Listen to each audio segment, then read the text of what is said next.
आज का हमारा टॉपिक है SN1 एंड SN2 रिएक्शन। तो SN1 and SN2 reaction nucleophilic substitution reaction का टाइप होता है। तो सबसे पहले न्यूक्लियोफिलिक सब्स्टिट्यूशन होता क्या है, तो ये स्टूडेंट्स सब्स्टिट्यूशन रिएक्शन का एक टाइप होता है। तो सब्स्टिट्यूशन रिएक्शन हमारे दो भागों में डिस्ट्रीब्यूट होता है, एक न्यूक्लियोफिलिक सब्स्टिट्यूशन और दूसरा इलेक्ट्रोफिलिक सब्स्टिट्यूशन। अगर न्यूक्लियोफाइल आकर के सब्स्टिट्यूशन करता है तो उसे हम लोग न्यूक्लियोफिलिक सब्स्टिट्यूशन बोलते हैं, और अगर इलेक्ट्रोफाइल आकर के सब्स्टिट्यूशन करता है तो उसे हम लोग इलेक्ट्रोफिलिक सब्स्टिट्यूशन रिएक्शन बोलते हैं। तो न्यूक्लियोफिलिक सब्स्टिट्यूशन रिएक्शन हमारे दो कैटेगरी में डिस्ट्रीब्यूट होता है डिपेंडिंग अपॉन द सिचुएशन, कि हमारा अल्काइल हैलाइड कैसा है और न्यूक्लियोफाइल वीक है या स्ट्रांग है। ठीक है, तो न्यूक्लियोफिलिक सब्स्टिट्यूशन जो SN1 है उसको हम लोग बोलते हैं न्यूक्लियोफिलिक सब्स्टिट्यूशन यूनिमोलिकुलर, और SN2 को हम लोग बोलते हैं न्यूक्लियोफिलिक सब्स्टिट्यूशन बाईमोलिकुलर। ये सब्स्टिट्यूशन रिएक्शन के ऊपर अप्लाई होता है। ठीक है, सब्स्टिट्यूशन रिएक्शन में, वो भी न्यूक्लियोफिलिक सब्स्टिट्यूशन रिएक्शन के कैटेगरी में।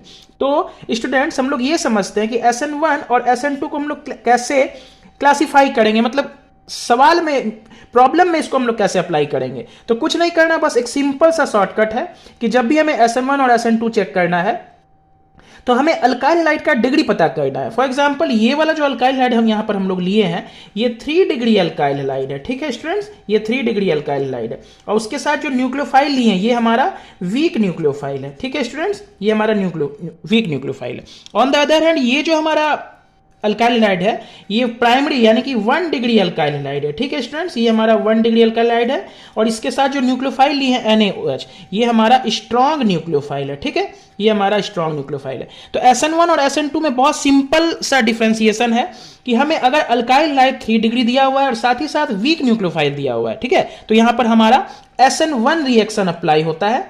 और अगर हमारा अल्काइल हैलाइड 1 डिग्री दिया हुआ है, चाहे मिथाइल हैलाइड या इथाइल हैलाइड, उसके साथ अगर हम स्ट्रॉन्ग न्यूक्लियोफाइल ले लेते हैं तो वहां पे हमारा SN2 रिएक्शन अप्लाई होता है। ठीक है स्टूडेंट्स, तो अब हम बनाते कैसे इसके प्रोडक्ट को, तो बोलेंगे यहां पे ये बॉन्ड टूट जाता है, माइनस और प्लस, वाटर में हमारा H प्लस और OH माइनस होता है। यहाँ पे न्यूक्लियोफाइल हमारा OH माइनस है, Cl माइनस को रिप्लेस करेगा तो प्रोडक्ट हमारा क्या बनेगा, CH3CCH3 यहाँ पे, और यहाँ पर Cl के बदले OH आके लग जाएगा, और बाई प्रोडक्ट में हमारा क्या निकल जाएगा, तो बोलेंगे यहाँ से H और यहाँ से Cl, तो HCl यहाँ से हमारा निकल जाएगा। ऑन द अदर हैंड यहाँ पे अगर हमें प्रोडक्ट बनाना है तो इस बॉन्ड को सिंपली ब्रेक करेंगे, माइनस और प्लस, यहाँ पे Na के ऊपर प्लस होगा, OH के ऊपर माइनस, OH माइनस जाकर के डिस्प्लेस करेगा या रिप्लेस करेगा हमारे पुराने वाले न्यूक्लियोफाइल को, और खुद उसके पोजीशन पर जाके बैठ जाएगा, तो प्रोडक्ट हमारा ये बनेगा, और यहाँ से साथ ही साथ हमारा NaBr बाई प्रोडक्ट में एलिमिनेट होगा। यही हमारा न्यूक्लियोफिलिक सब्स्टिट्यूशन रिएक्शन है, जो कि SN1 और SN2 दो कैटेगरी में डिस्ट्रीब्यूट हो जाता है।